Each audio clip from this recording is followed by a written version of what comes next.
कहते हैं कि समुद्र तट पर रात को नहीं जाना चाहिए। आज मैं एक ऐसे ही कहानी सुनाऊंगा जो मेरे साथ सच में हुआ था। पारादीप। उड़ीसा का पारादीप समुद्र तट अपने सुंदरता के लिए जितना मशहूर है, उतना ही अपने रहस्यमय और डरावने किस्सों के लिए बदनाम भी। ये जगह जहाँ हर साल हजारों पर्यटकों को आकर्षित करती है, वहीं यहाँ के स्थानीय लोग इस जगह से जुड़े डरावने किस्सों को लेकर अक्सर चर्चा करते हैं। मैं खुद इस जगह की सुंदरता और भूतिया कहानी के बीच उलझ गया था। यह कहानी मेरी अपनी है और यह मेरे साथ 2019 में घटी थी। मैं इसे आज भी याद करता हूँ तो मेरे रोंगटे खड़े हो जाते हैं। 2019 में मेरे काम के सिलसिले में मुझे पारादीप जाना पड़ा।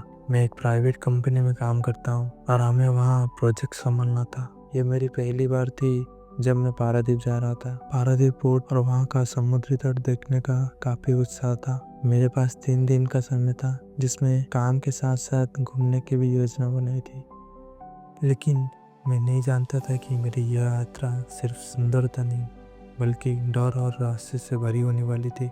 पहला दिन सामान्य था। सुबह से शाम तक मीटिंग और प्रोजेक्ट डिस्कशन में व्यस्त रहा। शाम को जब होटल लौटा तो मैंने सोचा कि बालकनी में बैठकर समुद्र को निहारूं। मेरे होटल के बालकनी से समुद्र का नजारा साफ दिखता था। सूरज डूब रहा था और आसमान नारंगी रंग से रंगा हुआ था। ये दृश्य इतना शांत और सुकून देने वाला था कि मैंने तय किया कि अगली सुबह समुद्र तट पर जाऊंगा। लेकिन मेरी ये योजना जल्दी बदलने वाली थी।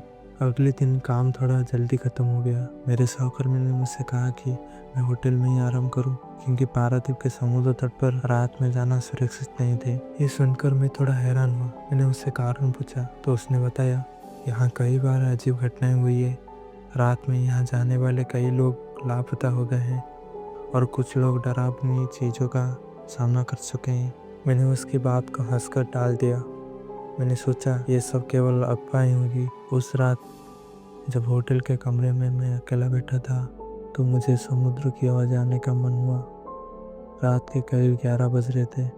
कमरे में अजीब सा सन्नाटा था और मुझे नींद नहीं आ रही थी। मैंने सोचा कि समुद्र की लहरों की आवाज़ सुनने से शायद सुकून मिले। मैंने होटल के रिसेप्शन पर जानकारी दी। होटल के स्टाफ ने मुझे चेतावनी दी, लेकिन मैं उसे नजरअंदाज करके समुद्र तट की ओर निकल पड़ा। जब मैं समुद्र तट पर पहुंचा तो वहाँ का माहौल बेहद अलग था। दिन में जो समुद्र तट लोगों से भरा रहता था, अब वो सुनसान था। चारों ओर सिर्फ लहरों की आवाज़ सुनाई दे रही थी। मैंने चारों ओर नजर डाली। दूर एक पुरानी टूटी हुई नाव दिखाई दी। न जाने क्यों मेरा मन उस नाव के पास जाने का हुआ। जैसे ही मैं उस नाव के पास पहुंचा, मुझे अपने पीछे किसी के चलने की आवाज़ सुनाई दी। मैंने तुरंत पलट कर देखा, लेकिन वहाँ कोई नहीं था। मैंने इसे अपना भ्रम समझा और नाव की ओर बढ़ा। लेकिन जैसे ही मैंने नाव के पास कदम रखा, मुझे ऐसा महसूस हुआ कि किसी ने मेरा नाम पुकारा। आवाज़ धीमी थी, लेकिन साफ सुनाई दे रही थी। मैं थोड़ा डर गया। मैंने सोचा शायद ये मेरा वहम होगा। जब मैं उस नाव के पास पहुंचा तो मुझे उसमें से किसी के रोने की आवाज़ सुनाई दी। यह आवाज़ इतनी दर्द भरी थी कि मेरे रोंगटे खड़े हो गए। मैंने अपने फ़ोन की फ्लैशलाइट जलाकर नाव के अंदर झांकने की कोशिश की। वहाँ कुछ भी नहीं था। लेकिन जैसे ही मैंने फ्लैशलाइट बंद की, मुझे फिर से वही आवाज़ सुनाई दी। मैंने खुद को संभालते हुए वहाँ से जाने की कोशिश की, लेकिन तभी मैं जो देखा, मेरे आंखों को यकीन नहीं हो रहा था। मैंने देखा कि समुद्र की ओर से एक सफ़ेद साड़ी पहने हुई औरत मेरी ओर आ रही थी। उसके लंबे बाल बिखरे हुए थे और उसकी आंखें खून जैसी लाल थी। उसकी चाल बहुत धीमी थी, लेकिन उसकी नज़रें मुझ पर गड़ी थी। उसने मुझसे कहा, तुम यहाँ क्यों आए हो? ये जगह तुम्हारे लिए नहीं है। उसकी आवाज़ चारों ओर गूंज रही थी। मैंने किसी तरह खुद को संभाला और वहाँ से भागने की कोशिश की, लेकिन मेरे पैर जैसे ज़मीन में चिपक गए थे। जब मैंने पीछे मुड़कर देखा तो वो औरत हवा में तैर रही थी। उसके चेहरे पर अजीब सी मुस्कान थी और उसके होठों से खून टपक रहा था। उसने फिर कहा, तुम्हें मेरी मदद करनी होगी। डर के मारे मैं वहीं बेहोश हो गया।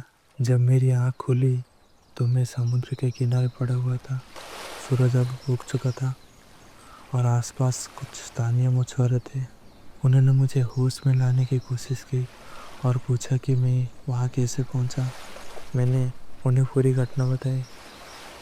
मछुआरों ने बताया कि कई साल पहले एक औरत की नाव डूब गई थी। वो अपने पति के साथ यहाँ आई थी, लेकिन हादसे में उसकी मौत हो गई। कहते हैं कि उसकी आत्मा आज भी उस जगह पर भटकती है।